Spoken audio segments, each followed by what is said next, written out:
Good morning.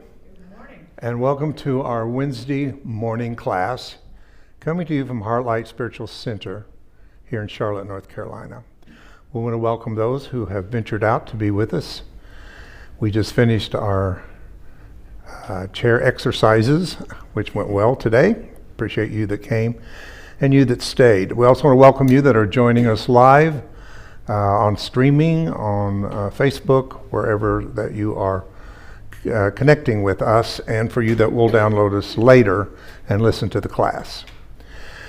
Wow, I try to read a little something interesting, and I wanted to read this to you to start out today, and it's the healing relationship. And this is what we're talking about, is healing, and how that the body is a feedback system that tells us exactly where the root cause of illnesses, any sickness or disease can begin with.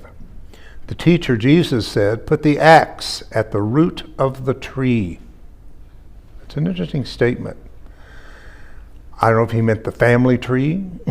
Sometimes you need to put the root at the family tree, but it is to get to the root of things. I've been called a lot of names in the last 50-some years, but one of them that I didn't like was the term radical. You're so radical. I just took that as an insult until I studied the term and the word radical, where it came from, and it came from the Latin word radix, A-R-A-D-I-S, X, radix. And that means root. But it's interesting that we get a vegetable called a radish from the same root, because it's a root vegetable. It grows in the ground as a root. So I decided, I don't think that's bad to be a person who wants to get to the root of things. So I had a shift about seeing being a radical from a negative to a more spiritual, positive point of view. So I guess I am a radical, because I want to know the why. I want to know the why. What is the cause? In the third dimension, we have spent too much of our time trying to fix the effects of things without really doing the deeper work of finding the root of things.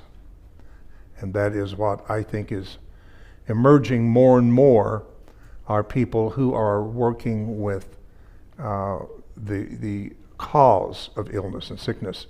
And you can only do that through understanding the principles of energy work. So this says, it's by Stephen Levine, "Letting go of our suffering is the hardest work we will ever do. It is also the most fruitful. To heal means to meet ourselves in a new way, in the newness of each moment, where all is possible and nothing is limited to the old." I really like that. I like that. So that's the work that people tend to avoid, because it is some of the hardest work that you will do, and that is learning the art of letting go. Letting go. And it is an art, and anything that's an art must be practiced. So you have to practice what it really means to let thoughts, feelings, emotions that are not in alignment with your higher divine purpose and direction, to let them go. But I like heal means to meet ourselves in a new way. And that's the key. We need to reevaluate how we see ourselves and others. And maybe we want to shift our old perception of how we've looked at ourselves and others to a new perception of how that we can see ourselves. And we certainly stand for that here at HeartLight, as well as Soul Energetics. And that is the beginning. I don't think it's by accident that Charles Fillmore started out the first power of the 12 powers of and the first disciples was faith. I don't think that's an accident. I think that is the first thing that people have to awaken in them is their faith. So what is faith? Now, I've learned faith from religion. I've learned what it means to have faith based on what I was taught faith was. But I wanted my own, and I think it's important that certain words that we take for granted, faith, love, I mean, these are words we just throw around because we've made it more a part of our intellect. But take time to contemplate them and to see what is the root of them. Because it's not words that you say, it's the meaning behind the words that you say that is the power.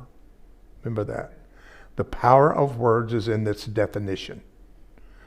And you want to, why do you say that word and what intent do you say that word with? So it's important that we take responsibility. So I said, I want to know a definition of faith given to me. Okay? I needed to know it. Not somebody else's version, but mine. And what came to me was this, that faith is the innate ability to move into the higher states of consciousness where we know and remember we were created whole. That was for me. You find yours, but what is faith? What is faith to you? It's not just believing. Don't confuse faith and believing. I mean, you want to believe, but you don't want to believe to faith. You want to have faith and then believe it. We tend to believe things and then we think we know it. We're a know-it-all. And that's what's wrong with the world today, is everybody thinks the way, what they know something to be is the only way, and everybody else is wrong. So, knowing is an innate ability that happens inside of us. It's not a word. It's an experience. It's a knowing. It's a knowing. It's an inner knowing. People say, I know that I know that I know. Have you ever had that happen? You know, it's not that I believe it. I know that I know. And it is those knowings that then you want to bring into a belief system. And so you want to experience what is called epignosis. That is the word in the Greek. And anytime you see the prefix epi, E-P-I, very important, like epigenetics. And epignosis, that means a higher upon knowledge than the normal. That's what it means, upon. So, you know, we thought we understood DNA as being just the physical DNA, and then we found out that there was a whole different level of DNA that was more above that. And that's epigenetics. That started a whole new branch and school of thought and teaching about ourselves. And I don't want to get on that, but I will say the reason that was so powerful is because we felt victimized by our ancestral DNA. Many believed for centuries that you couldn't do anything about your DNA. It's set. Your eye color, everything, all that is set by the chromosomes that your parents put together for you. And then we found out that was only half the truth. Only half the truth. And there's a place in the Bible that says, it is written, the Apostle Paul says, we only know in part. We only know in part. So we've only had part truth about our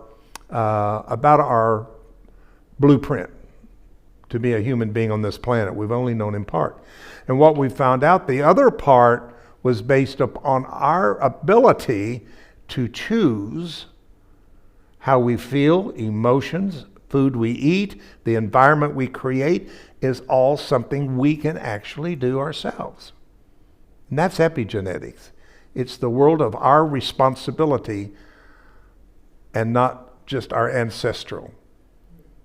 So I think that's really interesting that we have this ability to go into an upon knowing, gnosis, than the one we've downloaded from outside of ourselves. So that's the one that you run every day. You use words because you learned words. You learned what words meant. Some of you would, if I said the same word, you could give me a different definition because you was taught a different definition. So you have a different definition than that word. So it's the words you use every day to communicate with people and with life and the world out there. But above that is another language. It's a mystical language. It's a mystical language. It's called the language of spirit. And it does not guess. It does not believe. It just knows. It just knows. Some of us call it the Holy Spirit. I prefer not H-O-L-Y, but the W-H-O-L-L-Y. Holy Spirit. It is the wholeness of spirit. We are comfortable often to call it Christ consciousness. Don't let words divide us, because sometimes we're saying the very same thing about the very same thing. We're just using a different term because that's what we downloaded, into our entelechy, our human everyday language and words like that. So anyway, just throwing that in for you. All right, so we're talking about healing. We're talking about how the body interprets to us what it is that we need to work with and heal, let go of, forgive. All these words all go together here. Sometimes your own self-healing begins with self-forgiveness. And people say, but I'm a practitioner and I'm working on somebody else, they've got an issue.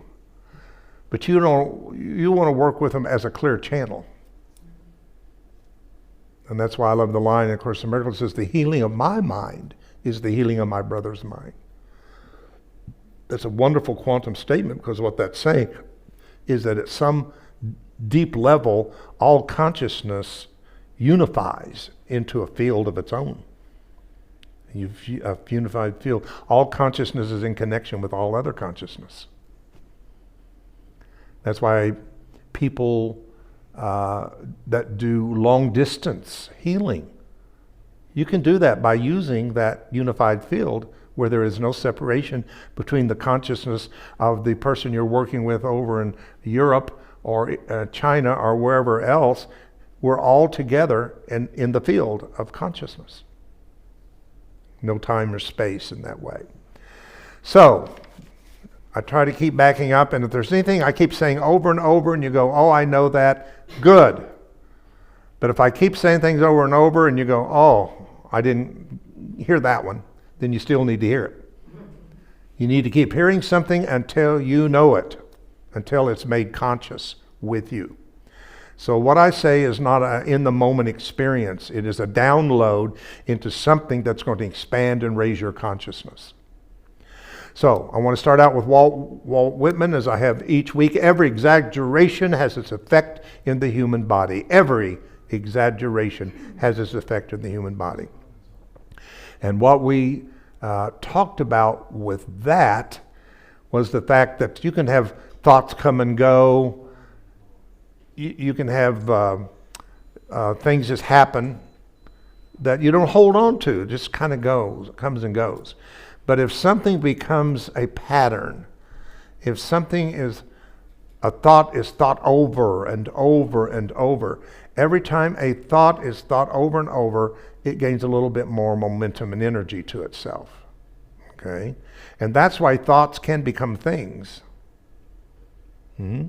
If you keep a thought going and keep energizing the thought, there's a point in that energy that it becomes a pattern, or what we call matter or manifestation. That's why affirmations are so powerful. That you continue to keep doing your affirmations over and over and over until it becomes exaggerated in your energy field, and then it becomes manifested as an effect in your life. We know that medicine, Western medicine, is still useful. Don't think it's not. I'm always concerned when people follow the extremity of anything. That's what's wrong now. We're too polarized. We're too extremely liberal or extreme conservative, and those that are not are kind of got lost in the shuffle because it's all about these extremities that's going on in the world today. So there is a place for Western medicine to be used in its proper place, and I'm not against that. And the reason is because we have not fully moved out of the third dimension principles of medicine and whatever else. We're overlapped with it. So we're still dealing with a part of ourself that's still in third dimension. And if I have something in third dimension that happens to me physically or whatever, I'm going to look for a doctor. I'm not going to look for somebody that does energy work at that point. I'm going to go to a doctor if I fall and break a leg or an arm or something like that. I'm not going to call my energy worker. I'm probably going to go to the doctor and see what needs to be done. Then I'm going to go to the energy worker and say, why did this happen to me? And what is it telling me? And what is it showing to me? And how can we find the root of it and change the root pattern of it? So every illness, sickness, and disease and accident is always an opportunity. And always an opportunity to become healthier and healthier. To become healthy means that you're heading in the right direction toward wholeness. Does that make sense to you? Anything that is going toward being healthy, without sickness, without disease, is closer on the path to wholeness. And that's why you want to be healthy. And that is kind of in our hands. If we would do more of what we did this morning and do some kind of movement, walk, do something, but keep moving, especially when the 60s, 70s, 80s start coming on, really the 60s too. People should really get into some routines of becoming conscious about what power they have about their health. We can control some things. I know we think we can't, but like eating, but we really can if we choose to do that and do that. So we know that Western medicine has been something that has treated the symptoms. And there are those that are changing. There are doctors that are changing. There are functional medicine today out there. You have to find it. And you have to have enough money for it because insurance is not going to cover functional medicine. You know, so you got to be one of those people that has a supply of abundance if that's the way that you basically want to go. The next thing that is important for us is to realize that we're in a great shift. There's also integrative medicine now. I go to an integrative medicine in Concord, where there are 3 medical doctors that have gone into integrative doctoring, and which I really recommend that you have a doctor. And the difference is when I go to these people, they don't immediately think that I need medication. If I do need medication, it's toward the last resort, but it's not in the beginning. It's not I'm going to solve everything by giving you a pill. But they will try their best to do whatever. My doctor even does acupuncture through insurance. Doesn't even cost you. They're not doing it now because of the COVID, but I'm just saying that to say there is a slow transformation as we're moving from this old paradigm of medicine into a new way of healing. Native Americans prophesied that, said this will happen at the end of the 4th or 5th world, whichever it is. And it says that there will be old caretakers called back who have been caretakers in other past lives of the earth, that Mother Earth will call them back at this time, and that there will be those who will move into working with healing through nature, the laws of nature. So that is out there. It's not as open as we'd like for it to be, but it is changing very slowly. All right, so Our first example of this was to show the difference is if I have an arm that hurts, just really hurts, and I go to a doctor, what is the doctor going to try to treat? The hurt in my arm, the physical hurt in my arm. But the question is, what is the emotional hurt? And why in the arm? Why in the left arm? I'm a why person. Why? Why does it happen? Where it happens? How it happens? When it happens? And what we suggested was if a doctor was really coming from the new paradigm, he would not say, where's the hurt in your arm, but what hurt is manifesting as your arm? What hurt is manifesting as your arm? And we talked about the arm and what it says, that it's the furthest outreach of the physical body into the future. It is outreach. It is grasping. All these things have a meaning that means that on the left side, and we're going to talk about that, on the left side, I'm controlled by the right brain, so I would want to look at all of the female, feminine issues in my life, in my world. Should I look at my daughter? Is there something going on? I'm not reaching out enough with my daughter. Maybe my daughter wants me to reach out more. It's a very big possibility. It could be anybody. It could be somebody else who's not even a woman. It could be the feminine aspect of a male somewhere. I don't know. Or it could be my own. My own yin and yang has gotten out of balance, and I need to look at my own male and female aspects, my yin and my yang and all that kind of thing. So all these things speak to us. So let's start today on the left and right sides. Although we usually think of ourselves as well balanced, particularly one side to the other, there are some very important differences. The two sides of the body represent the two sides of the brain, each side being responsible for quite different functions. So let's take the right side. The left side of the brain actually controls the right side of the body. So remember that, what was doing over there, the cross crawl we were doing? That's such a great thing to cross the center of the body, which we call in some energetics the sushumna or the prana tube, but it's kind of the etheric part of the body that separates the right and the left side of your body. And so you have to realize that when things happen on the left side of your body, look at things from the right brain, which is female, feminine, or yin. Okay? In both men and women represents the masculine nature, the intellectual, the aggressive, the assertive. That's the left.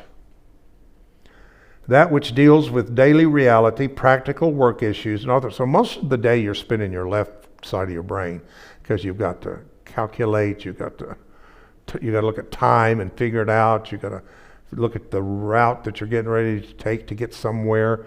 You're totally in that linear kind of part of your brain that sees time as a linear thing of getting from here to there. Okay? This is known as the yang nature, the part of us that we tend to use most. It reflects our relationship to our masculine nature, whether that be with ourselves, in relationships, or with masculine figures in our lives, such as father, son, husband, boyfriend, etc. In men, problems on this side of the body can represent the conflict of competition or issues of masculinity.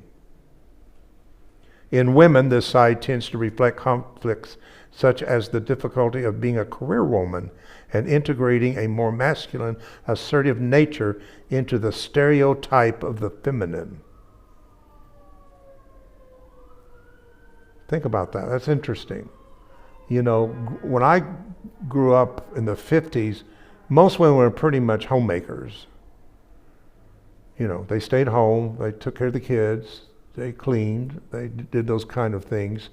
And then as things we begin to move into a completely revolution and revelation of this release of this potential of energy in most aspects of our culture that had been pretty much marginalized. Women, people of color, gay people, etc. Anybody that was part of a subculture that was not the norm of the culture kind of got put aside. But something happened in the 60s. You got to admit it.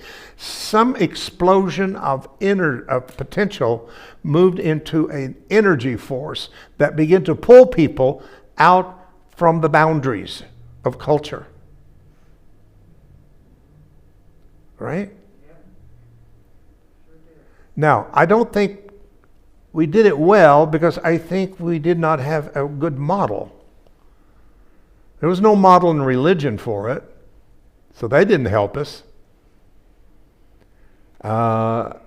Society in itself was pretty much comfortable in the boxes it had put itself in, which was due to thousands of years of what's called reductionism. Everything's put into its label, everything is classified, everything is this, and if you're not this, you're not that, and we just constantly begin to set the stage for what's exploding right now. There's a war going on over there to prove I'm not you and you're not me, and if you're not me, you're not right. That didn't just happen in the last few months or last year or 4 years of Trump being in there. That did not just happen. It's been going on for thousands of years and building and building. And the more it's not been taken care of, the more it's been exaggerated. And when it's exaggerated at some point, it's going to become an effect in society and the culture. So personally, I'm not sure the answers is always in the election of this one and that one. I'm not saying that's not important right now. It certainly is. But it's not the answer to everything. I mean, there's still people pulling strings out there. And we're foolish to think that some president is some person on a horse that's going to ride in and rescue us and untie us on the railroad track. Because this thing has tentacles. And it goes into all directions out there that things are going on. And but nature, if you want to call it that, God, nature, has said enough of that. You have reached the level of toxicity in your pathology. Right. I hate it when I get a breakout. But that breakout didn't happen at the time I got the breakout. It's because I've become too acidic. I've been eating the wrong foods, stress. All these things are building and building and building until there's a level of toxicity where it pops out onto the body. That's what's happening now is we've reached a place of pathology and we've reached a place of such toxicity that it is emerging and popping out on the body politic. This is not a bad thing. I know it looks bad. I know it feels bad. My five senses doesn't like what's going on at all. I'd much rather see a different world. I'd much rather hear better things on television. I'd much rather see better things. My five senses doesn't like it because something is moving out beyond it. And the only people that's going to keep the vision are the people that open their eye of enlightenment and don't use these eyes to filter back what is the truth. Does that make sense to you? So that's why you've got to do things like opening the eye of your enlightenment, your third eye. The third eye. Your third eye has the same etheric little molecules and whatever is your physical pineal gland. It actually is an eye to see, but not to see the way these eyes. A line in A Course in Miracles is that the ego made eyes not to see. How many times have I missed it with somebody because I liked or didn't like what I saw?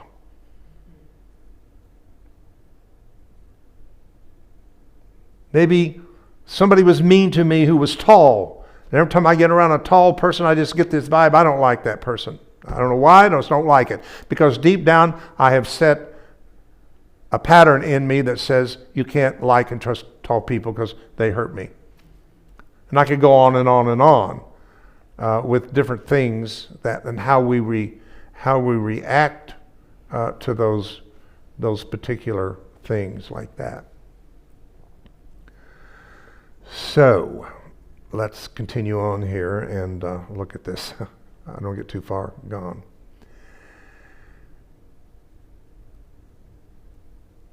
So the right side of the brain, everybody got that? And the left side of the brain, the right side the left side is the feminine principle of yin, and then the right side is the masculine side of the body. So when things happen on this side, if I have the arm that hurts on the left, then I'm going to look and see what that is. And for us, we look at this on our body mapping and soma energetics. These are just suggestions to see, does it resonate with the person that is working with you. So I'll go through this one more time. The left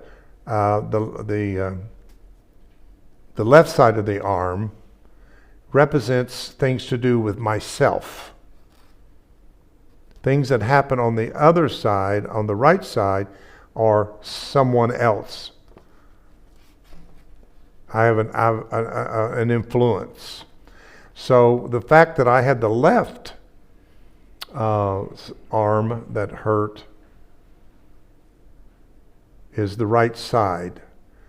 So I'm, again, I almost probably said it because the only major female in my life is my daughter. I have a daughter and a granddaughter. I don't have sisters. I don't have any female family at all, anywhere. And there is issues in our story between my daughter and I. We do real well, as long as we're on the surface, but we've never got really deep into it. And I noticed, and I know I'm saying this, but just recently, my daughter's called me more than she ever has. And I feel she is, are you worried about me? Do you think I'm going to get COVID or something like that? It just seems like she wants to call me. We've always called, but it's like I had to call, or I had to say at the end, I love you. But I don't feel that right now. I feel a genuine reaching out to me. So I'm looking and saying, okay, am I doing the best I can to reach out to her as the father she wants me to be at this time? Does that make sense to you? I'm just giving you one example of what that can be and how that can help you to look at your life and see the things you're missing. A lot of times we miss these things because we're not aware, we're not conscious of what's going on with our kids and our companions and significant others and whatever. We get so close that we are out of touch with what's really going on in the unseen area. So we have one main center of activity mentally, and that's the head. From here, all action starts as a thought and is then reflected through our two primary means of expression, the moving center and the doing center. Now, this is your doing. I can sit here and think, I'm going to pick up this piece of paper. I'm thinking. But to do it, the thought of doing it doesn't do it. So the thought has to become an action. And where's that action going to go to? I'm going to try to pick up my feet, my teeth. What part of my body would be the most sensible to pick this up? The place I can reach outside of the distance and pick it up. So I did it. I didn't just think it, I did it. I'm a doer. I've heard people say so many times that I'm not a human doer, I'm a human being. And I get that. I understand we have to start with our beingness, our I amness of being, but you don't want to just get stuck at being. That's like me getting stuck with an idea, I want to get this paper, and it's just a thought now in my head. I want to pick up that paper. But I want to do it. So I'm going to use the part of the body that can accomplish that and do what I'm thinking. My thought becomes physical. The word is made flesh, right? So that's the doing center. Let's talk about the moving center. From the hips down to your feet is the moving center, representing the direction we are taking, the progression of our life in relation to our environment, and the movement we are making within ourselves. This latter aspect relates directly to the pelvis, which represents our inner direction and our deepest feelings and thoughts, our conflicts or ease about our personal movement. Wow. Now, a while ago, we were doing some hip stuff over there. I was showing them some Traeger movement. And some moved their hips better than others. Some was like cardboard. Are moving it. So what I'm saying, if you have a place where there's stiffness, a thing that doesn't move easily, something is stuck there. Something is stuck there. Because the goal is to have the life force, energy force, to move freely through the entire body. The body should become much more fluid than stiff. I think that's why we have so much arthritis. Anything to do with joints, bones, stiffness of some kind tells us there's a lot of stuff that has gotten stuck somewhere in the energy body that's showing up in the physical body.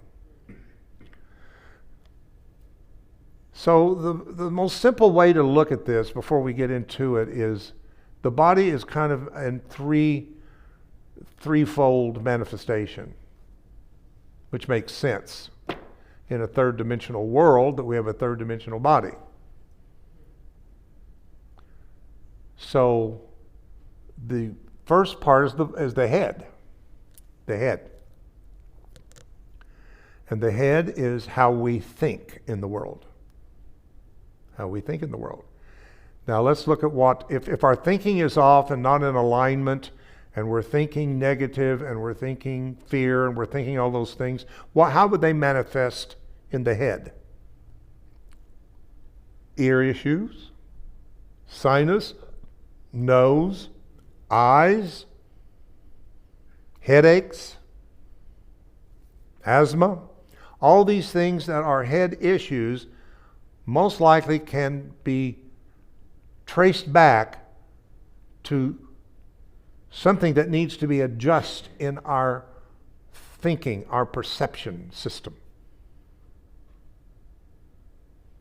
But no, I'm telling you what, me included, when those symptoms come, I'm on it. I want to get fixed. I'm no different than everybody else, and I know better. But I still do it because I go into reactive mode. I go into, I don't know if it's sympathetic or parasympathetic, but I go into fight and flight, and I'm knocked out consciously completely from what I know. And I become reactive in that way. Our lives are going to change when we become more mindful and more alert and learn to be the observer of our life and not sucked into it and knocked out by it consciously. From the neck down to the waist, as this is my thinking, this is my doing area. What am I doing with my life? Am I doing what I purpose to come here for? Am I fulfilling and doing my contracts? What am I doing? Arthritis, all kinds of stuff can happen in this area of the body that could tell us that maybe we need to look back at what are we doing or not doing with our life. From the waist down is how we move in the world. You're not going to move if you don't have legs and feet to move you. And let me tell you, there's a lot of that kind of issues with a lot of us, to do with feet, ankles, and our legs and that type of thing. And I do believe that in a lot of cases that's gone on because people have come in incarnated and sold their soul to the country store, so to speak. In other words, they've sold out to think that their plight to be here is to be a wife and a mother and a sister and a daughter and a this and a that and a whatever. In other words, we've spent all that time trying to become what we're not. And we have found ourselves locked into a pseudo-self of some kind. Now, I'm not going to toot my horn because I don't know why, but for my life, I've stayed pretty much on focus, even though I've had many opportunities for detours. Because there's a part of me that's no different than any other human being. One, I want validation from a tribe. I want my family to be proud of me. I want my family to accept me as much as anybody did. But there was something in me. And I like to tell the story. When I was 16 years old, yeah, I was spoiled, they bought me a new 1955 Ford convertible. It wasn't brand new, but it was a white, fairly full with turquoise leather seats. I loved that car. And then I had this experience that I received the calling into the ministry. And my folks were, like any folks would be like, what are you doing? We've got your education mapped up. This is how you're going to be. You're going to be a dentist because my dad was in the dental work and he wanted us, that was his dream. My life was mapped out, and everything in me pulled me toward getting that validation by becoming what they wanted me to be. But there was something I can't explain that was stronger in me. And I remember saying to my dad, because my dad said, if I leave, and I was getting ready to go on a train to go to one of my first appointments in the ministry in Wilmington, Delaware, on a train, 17 years old. My gosh, I don't know how they did it. Anyway, I got on, and my dad said, if you do this, I'm taking your car away from you. I'll sell it while you're gone. Now, he was using tough love. He really meant well to try to say, okay, this guy needs some boundaries here. He's out of control. And I just remember saying, Dad, I love you, but I don't love you enough. Because this burning, yearning thing that was driving me forward was so strong in me. And I could tell you situation after, whether it was marriage, whether it was trying to fit in and be the normal and to be like everybody else and have the wife and the kids and the picket fence and all those kind of things. I tried. I leaned toward those things. But there was something greater in me that I never let myself into the trap. And it would have been a trap for me. If I would have stayed in things that I did not feel aligned to be in, that was not a part of my book of life. It wasn't in my book. That makes sense to you? We all have a book of life, and you're going to be judged by that book of life. And you judge yourself. It's not some God's going to judge you. You're going to judge you. Or you're going to think, oh, if I'd have just, I knew I wanted to do this. I had such a dream. I had such a desire to do that. But then I got married, and then I had a child, and then this happened, and then that happened. And the next thing I knew that I had gone completely in a different way, and I got myself totally in a situation I don't know how to get out of. Trust me, there's people everywhere who have regrets that did not fulfill the aspirations and dreams that they brought in of their life and what it could be. So, I'm just, confession's good for the soul. So just telling you. But each time that I didn't, each time that I walked away from my parents, each time that I went out in the ministry, the time that I felt I was not in alignment in a marriage, and being a father and all of that, and realized that the right thing was to stay. That was the right thing, but it wasn't the spiritual thing. Somebody hear me. The right thing is not always the spiritual thing. That's why Rumi said there's a field beyond here where there is no right or wrong. Meet me there. But to be right, I've given my power away. So when I didn't, there was a price to always pay. There was always a price to pay. I'm not complaining about that. I'm just explaining to you that it's important to realize what parts of us want us to move and do and follow the path. Think, do, direction. It's all in the body. So let's look at our legs. Our legs therefore express our feelings and attitudes about our movement. Some of this is going to get too close to home probably for all of us to even want to deal with. Are we moving on the path that we have chosen before we came? Are we following that?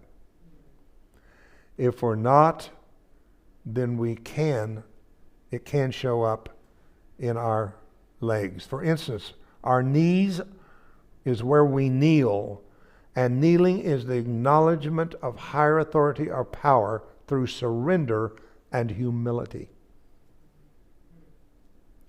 So knees are often due to old unwillingness to bend towards something or to surrender to it. Our knees are like shock absorbers, giving grace to our movement over what is often a rough terrain. Problems in this area might relate to self-assurance, pride, or it may be that the terrain we are crossing is proving too hard for us to be able to continue. Such qualities hinder our movement forward. Our ankles represent our mental and spiritual support system, that which we rely and depend on as the foundation of our activity. If an ankle gives away when the whole body collapses, then the whole body collapses, and that is true. I had that happen after I left Unity of Charlotte. Immediately within 2 weeks of that move, for no reason at all, walking across a parking lot, my ankle just turned in on me, and it was, they said it was worse than a break. It was really bad. It was really bad. And I was just telling Tim this, that I have never felt comfortable how we left Charlotte the first time and left Unity. I still live with the fact that it was not done properly and correct and right. And I have that in me. But I can't just keep saying, but if I could do it over again. But I would do it differently. But that's the first thing that happened to me, was my ankle represent the fact that I had left support, of people that supported me and loved me and upheld me for the 4 years or so that I was there. I did not find that support in Columbus at all. It did not work out. So there was a collapse in my support system in which I had been holding me up. Applying that direction in which we were going needs to be reassessed and changed, and we did. After a year and a half, we came back. We came back. So, but see, I could have got stuck in Columbus and said, I'm going to make it work. I'm here. I'm not moving again. I could have absolutely just said no to life. I'm in a 3-year lease. We were in a 3-year lease. And now you got your own house. But again, that thing happened that, yes, this is what we should do. We got this lease. There's a lot of money in this lease, whatever. We should stay.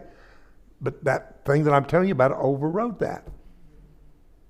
And I kept feeling it's time to move forward, which happened to be backward. I mean, it's kind of ironic that I moved back to Charlotte to actually move forward in Charlotte. So that worked out really, really good. Our feet represent the direction in which we're taking in the world. They are our contact with Mother Earth, and through them we have standing and strength in our place of the world. Our feet go forward first and furthermost, so they represent our most external movement direction.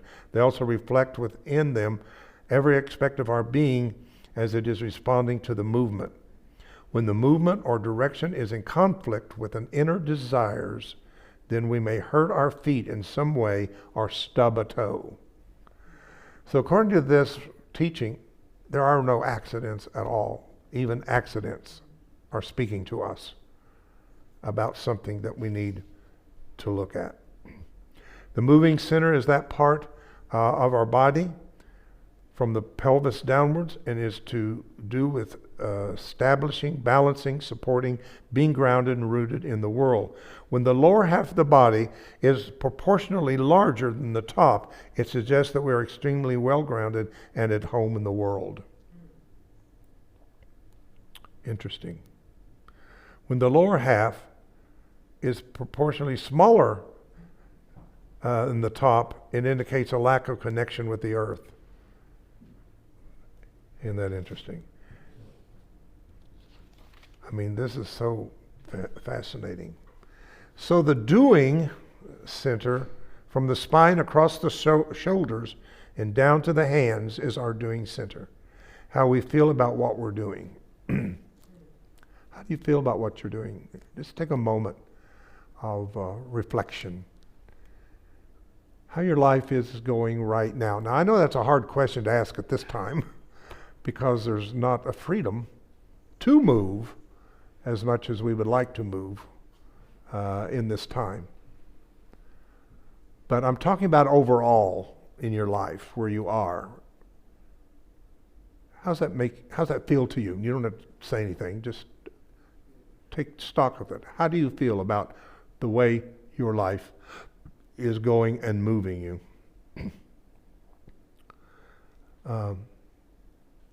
That's important.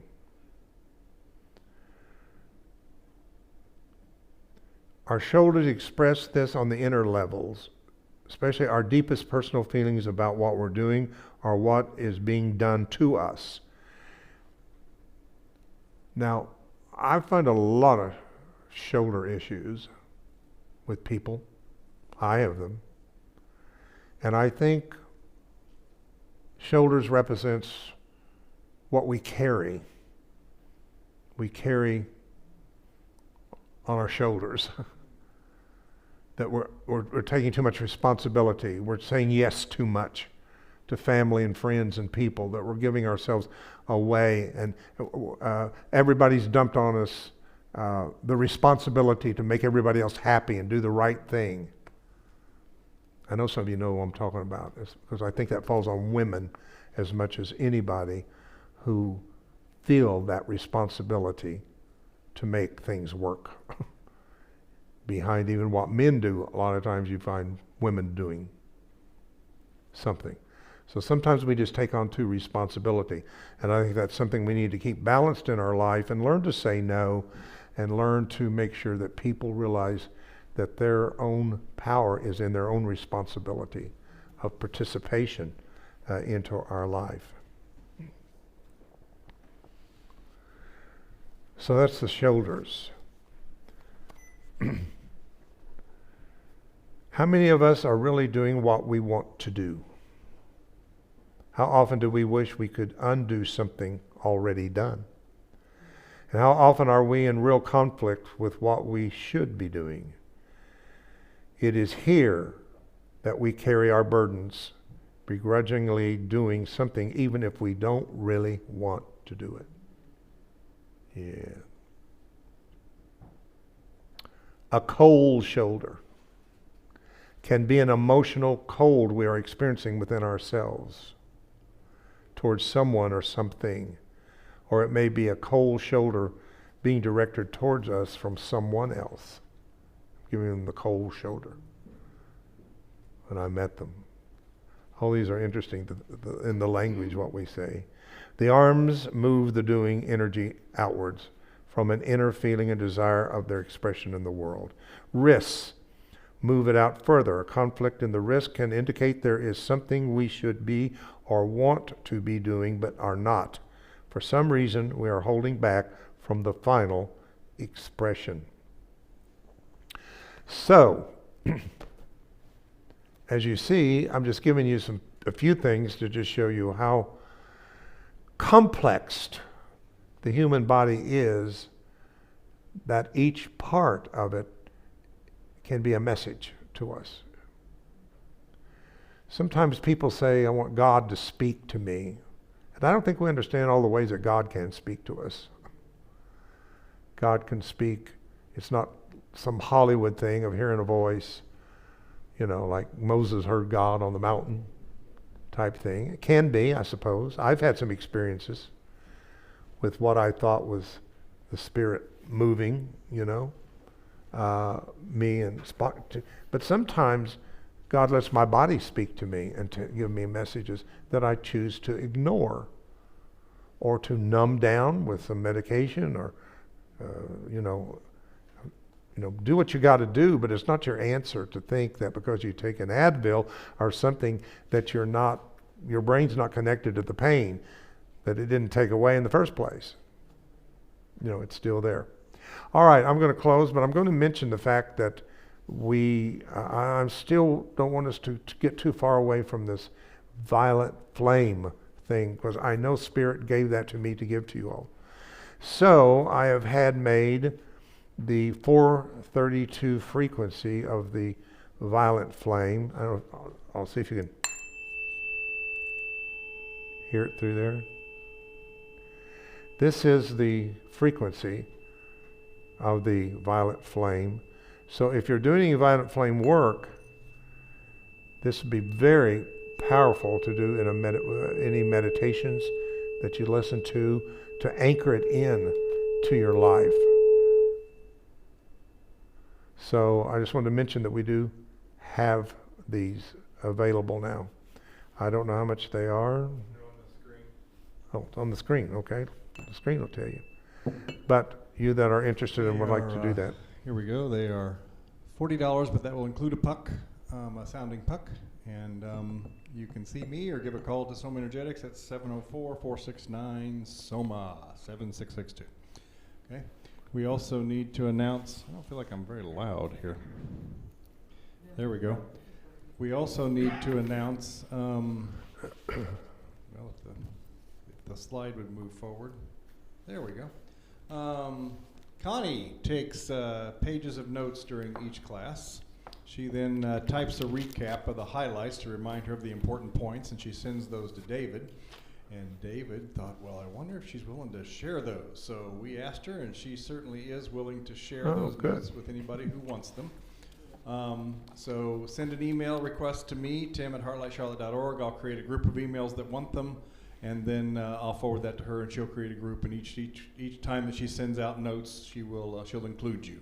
So so she's willing to do that. And so if you'd like to have a recap, they're really good. They're about a page long of the highlights of what he said. Yeah, she does excellent notes. She's a note taker. So if you're interested in getting notes from each Wednesday to simplify kind of all the things I say, sign up for that and we'll get you on that. And thank you, Connie, for for doing that. We appreciate it so much. And donate. Sorry? People can make a donation to the class. Yes, they can. Yes. Thank you so much. Continue to support the class. And you can do that by sending it to us at 7300 Mallard Creek Road here in Charlotte. I think it's 28266. 62, close.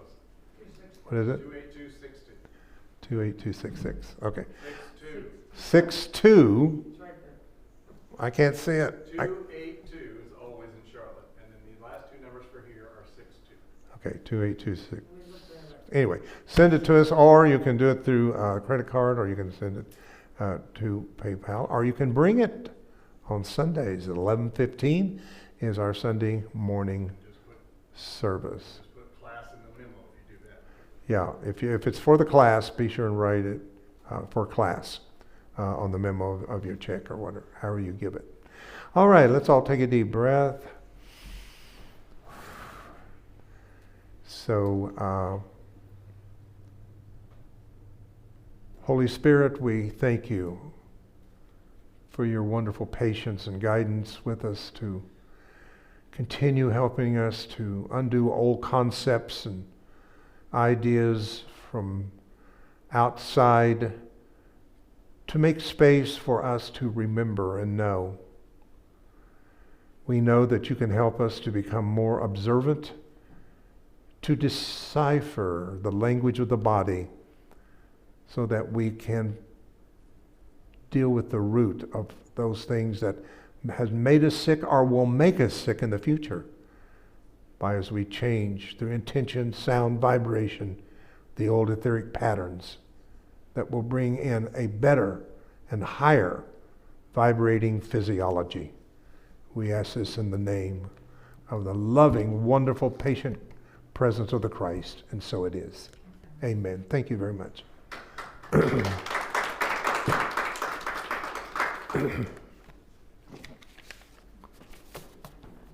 All right.